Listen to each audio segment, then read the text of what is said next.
சட்டமன்ற தேர்தல் அரசியல் களம் முன்னெப்போதும் இல்லாத அளவுக்கு தற்போது முற்றிலும் மாறியிருப்பதாக இந்திய ஜனநாயக கட்சி நிறுவனர் பாரிவேந்தர் தெரிவித்திருக்கிறார். தேர்தல் கள நிலவரம் தொடர்பாக அவருடன் நமது செய்தியாளர் சார்லஸ் நடத்திய கலந்துரையாடலை பார்க்கலாம்.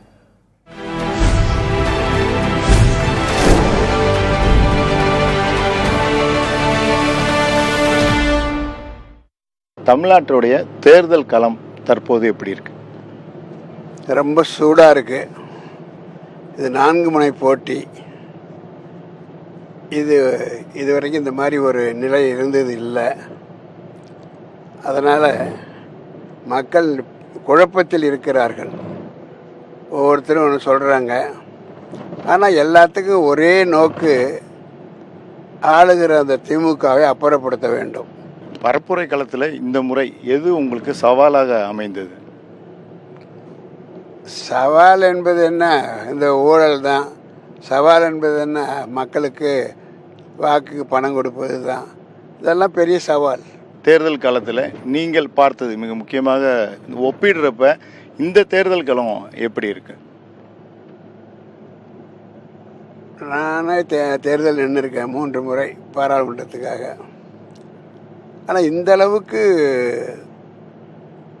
வேகமாக ஆழமாக தேர்தலை மக்களும் நினைக்க ஆரம்பிச்சிட்டாங்க. வேட்பாளர்களும் பெரிய உழைப்பை போடணுங்கிற அவசியம் வந்துடுச்சு.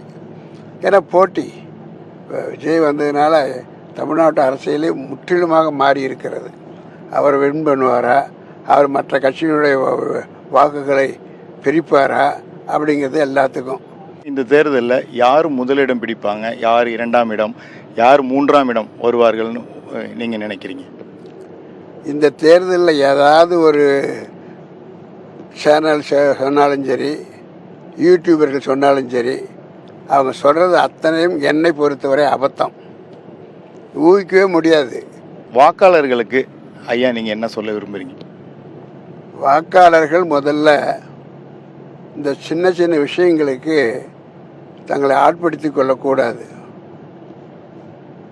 யார் உங்களை வாக்காளர்களை எல்லாம் எதிர்பார்ப்பது வாக்காளர்களை எதிர்பார்ப்பது அல்ல. இவங்க பயத்தில் இவங்க கொண்டு போய் போட்டியில் இவங்க தான் கொண்டு போய் இந்த பணத்தை கொடுக்குறாங்க.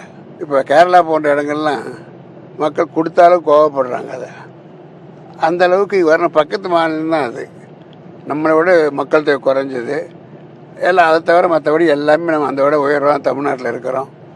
அதனால் பக்கத்தில் மாநிலம் நடக்கிற மாதிரி ஒரு சூழ்நிலை தமிழ்நாட்டில் அரசியல் இருக்க வேண்டும் என்பது என்னுடைய முடிவு.